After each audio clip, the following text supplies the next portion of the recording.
My name is Emma. I'm a widowed woman in my 30s. I had a problem. 1, 2, not again, $100 missing. I checked my purse over and over. Maybe it slipped into my bag. I checked thoroughly. But it's nowhere to be found. Just this morning, I withdrew $1,000 for living expenses. I'm not mistaken. It's Mill again. I sighed deeply, holding my head. My in-laws and I shared the same sorrow, supporting each other. My husband developed cancer young and passed away 3 years ago. We were just about to start a family and build a happy home.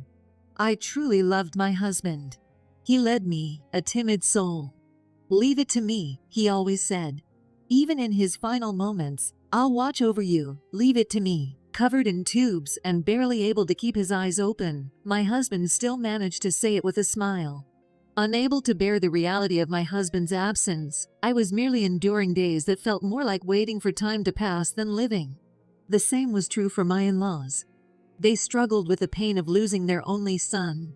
He went before us, the unfilial child. At the funeral, my FIL murmured in a trembling voice. He bit his lip hard, determined not to cry, staring down at his son. "Emma, won't you eat something? Together?" "Yes, that sounds good. If we don't eat, we'll collapse." And so, we began living together like cats huddling for warmth. I could say our relationship was good. "Don't hesitate to find new love, you're still young and pretty," they encouraged. "That's right, Emma, you're still young and pretty. You'll meet someone wonderful." "Thank you, but I still love him." "That's fine, but we'll support you if you find someone." My in-laws were always considerate. They seemed genuinely sorry for having made me a widow in my 20s. When I said I couldn't just mooch off them and started job hunting, they told me not to push myself. "I'm still working, and we can manage with one more person. Plus, if I made you work, he'd scold me," my FIL said with a lonely smile. Now, without my husband, I had no savings to live on. Not expecting him to get cancer so young, we hadn't insured. Our savings for a house were quickly depleted. Now, I receive survivor benefits, living with my in-laws, but I can't keep depending on them. So, I decided to start working part-time. I realized the theft a few months after I began working.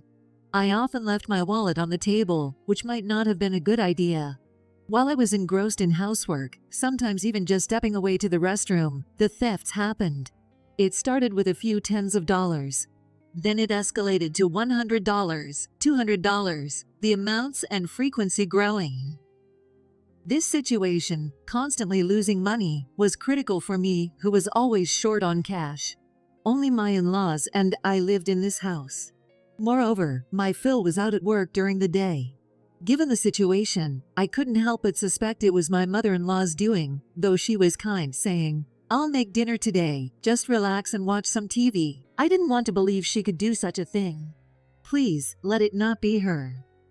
I left my wallet, with $70 inside, and my phone recording on the table. The footage clearly showed my Mill swiftly taking the bills. Maybe stealing money is how she keeps her sanity. That was the only explanation I could think of. My Mill, always bright and chatty with me. "Let's go shopping. The parfaits at that store are popular with the young folks. Want to try one?" She must be forcing herself to stay bright. After all, she had endured the pain of losing her son. I know all too well the agony of losing a loved one. I couldn't blame her. Luckily, I'm still in my 20s and can handle the hardship. I'll do what I can until my mother-in-law's heart settles, I resolved. So, I decided to take on more part-time jobs. At midnight, when my in-laws were asleep, I quietly left the house and headed to the convenience store for my new job. The graveyard shift pays well. Plus, it's just a few minutes walk from home. It's perfect for earning more. It's mid-November. The night air now bites with its chill. It's almost a year since my husband passed away. Even in the middle of the night, he'd suddenly say, "Hey, let's go buy some snacks at the convenience store." And we'd walk the night streets holding hands, I reminisced. His large, meaty hands were always so warm. Even when he had wasted away like an old man, his hands' warmth never changed. I thrust my chilled hands into my pockets and hurried to the convenience store. The store was busy, even with 2 staff and few customers. I was checking the expiry dates on the snacks. I sensed a customer behind me. Sorry, I'll be right at the register. I turned around in a panic, and there was my Phil. And yet, despite it being the middle of the night, he was all dressed up in a suit. Working a part-time job, huh? I thought you had a boyfriend since you've been going out at night recently, but I guess not. He assumed I hadn't confided about having a boyfriend and was meeting him secretly. I came here dressed in a suit to ask him to make Emma happy. I still love my husband, I said. Is that so? He murmured, his voice a mix of happiness and loneliness. So why are you working at night? Don't you have enough money? You work during the day too, right? A natural question followed. Stammering, I was questioned further by my Phil. I had kept the night job a secret from both of them. If I had told them, they would have asked why, and then I would have had to talk about my Mill's actions. So I had been moving stealthily to avoid waking my sleeping in-laws, but he had found out. It seemed I couldn't keep it hidden any longer. Actually, I pulled out my smartphone from my pocket and showed him the video. I told Mayim everything. When it started, how often it happened, how much money was taken, and that it was probably due to the loneliness of losing their son. After listening silently to my story, he spoke as if squeezing out the words, "I'm sorry. It's okay, we all suffer the same. My son got such a wonderful wife, and yet he had to go so soon. He really is a fool." Tears streamed down his cheeks. No, I might start crying too. Even though I'm at work. Father-in-law, the coffee here at this convenience store is really good. Have some before you go. I'm about to take a break. Why don't you join me? Yes, that sounds good, he said, turning away and wiping his eyes with his suit sleeve. We leaned against the bike rack in the convenience store parking lot, sipping coffee. It was a beautiful, cloudless night. The full moon brightly illuminated the dark sky.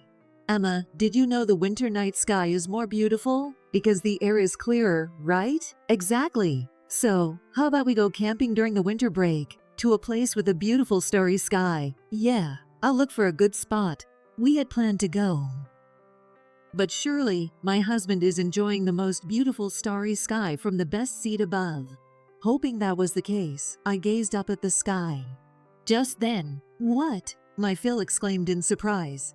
Following his gaze, there was my Mill. Moreover, she was walking happily alongside an unfamiliar man. Are they holding arms? Quiet, let's go back inside the store for now. Oh, okay. Clearly, we had seen something we shouldn't have. My heart began to pound loudly. It seemed 100%, no, 200% like more than just a friendly relationship. My Phil looked extremely grim. They were walking so close they might kiss at any moment, not just arm in arm. Actually, Emma wasn't the only one going out at night, he said. What? My wife also couldn't sleep, thinking of our son, so she'd go out for walks at night. I thought maybe it was the pain of losing our son that drove her, so I left her be. He choked up there. But maybe it's a misunderstanding, right? Maybe she just bumped into an acquaintance during her walk. Even I am amazed at how pathetic my attempt at covering this up is. But Phil just smiled and said, "Thank you." An awkward silence filled the air. The store's upbeat background music seemed to only worsen the atmosphere. Unable to come up with anything clever to say, I was visibly nervous when suddenly my Phil murmured, "So that's what it was." He seemed to have come to a realization. But I was left in the dark. I looked at him with a face full of question marks. Emma, I want tonight to be our secret, not to be shared with my wife. Please leave this matter to me, and if she takes your money again, let me know secretly, he requested. Okay, I managed to reply. You have nothing to worry about, he assured, patting my head firmly. A few weeks later, on a Sunday after lunch. There's something we need to discuss. I want you to be present as a witness, Emma.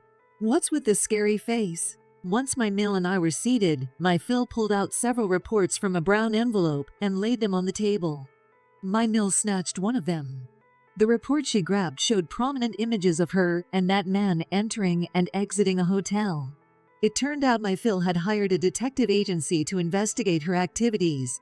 So you haven't broken it off with that man, he noted. My Mill just glared at him resentfully, saying nothing. What do you mean by still? I interjected, even though I felt it might be impolite to ask. Curious, I cautiously asked. My Phil, looking distant, decided to explain everything. This goes back to before our son was born. Shortly after marrying my Phil, my Mill had an affair. The man from the convenience store was her high school classmate. My Mill and he were high school classmates and reconnected at a class reunion. They had been close in high school and confessed their mutual feelings at the reunion. Though my Mill was already married, the man was unmarried. Moreover, he was exceptionally handsome. According to my Phil, my Mill thought that now, without any children, was her chance to make a change. However, the man had a significant flaw. He was a good-looking guy who had set up his own theater troupe, aiming to make it big on TV. But his troupe barely existed, and the performances were mostly his solo acts. Despite his passion, the reality was harsh. So my Mill weighed her options. A stable life with my plain-looking Phil, or eloping with her handsome classmate who might become a star. Ultimately, she didn't make a decision and kept juggling both men, maintaining a dual life. I was too busy with work to notice what was going on back then, my Phil sighed, glaring back at her.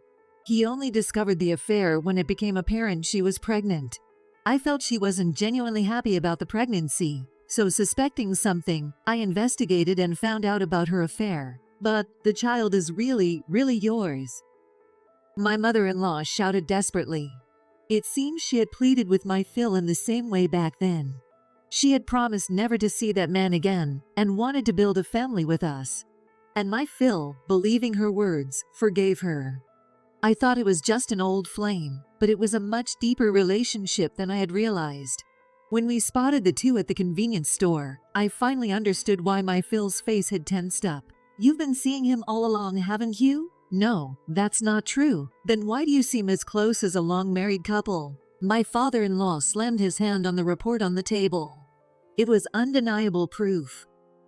My Mill slumped like a gazelle bitten by a lion, yet she kept resisting. It's true, I'm not lying. I hadn't been in touch with him at all. I didn't even have his contact information. Then why were you together? He came to our son's funeral, she explained. What? So, you called him because he's the real father? No, your son really is yours. He just came to the funeral. I wonder. It's true. I was lonely. After our son died, I wanted to see him again, but I didn't know how to contact him, so I searched his stage name online. That's when I found his troupe's email, and you started seeing him again? I couldn't help it. I was tormented by memories of our son. I wanted to be free. You understand, right? I was stunned by the shocking past of my in-laws. Frozen like a statue, I couldn't believe what I was hearing. How much had my husband known about this? Thinking of him pained my heart. As my Mill desperately defended herself, my Phil shook his head in disbelief. No matter how plausible your story sounds, I won't be fooled again. What do you mean deceived? I'm telling the truth. What loneliness without our son. It's true. Why would you say that? My Mill argued back with maximum volume. But my Phil looked her straight in the eyes. Emma, the money that was missing from your wallet, this man squandered it on drinks and gambling. What? You were giving the money you earned to this man, weren't you? I've looked into it thoroughly. You gave my money to your lover? My Mill grimaced. She seemed to affirm it. Emma, you knew the money was being stolen, yet you were considerate of your mother-in-law's suffering. Apologize to Emma. I'm sorry. Emotions overflowed. Tears burst forth uncontrollably. I wasn't even sure why I was crying. My emotions were too intense to hold inside any longer.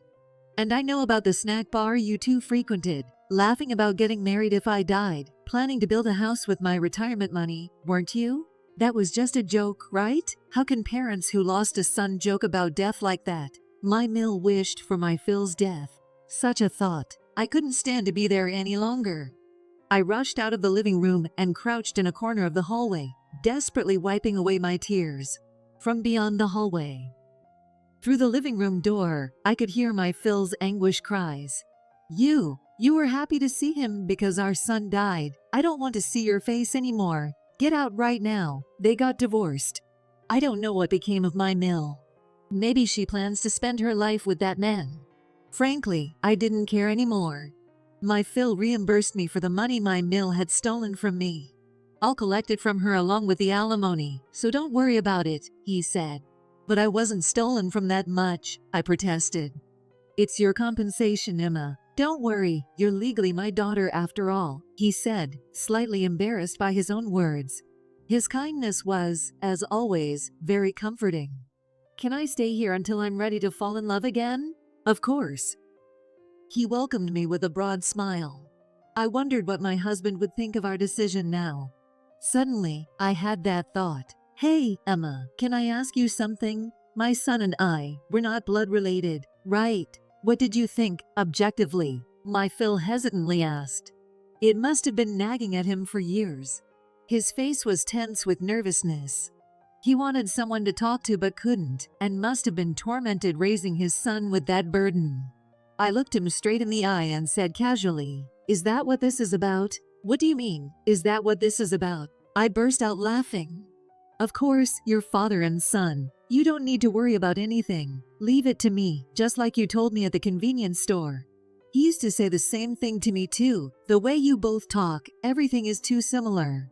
I thought he had possessed you or something. Absolutely, undoubtedly, you are father and son. I guarantee it. My FIL collapsed on the spot, sobbing.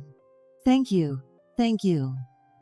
I gently rubbed his back and whispered, "Thank you for raising him so dearly." He took my hand and gripped it tightly. His hands were warm, just like his.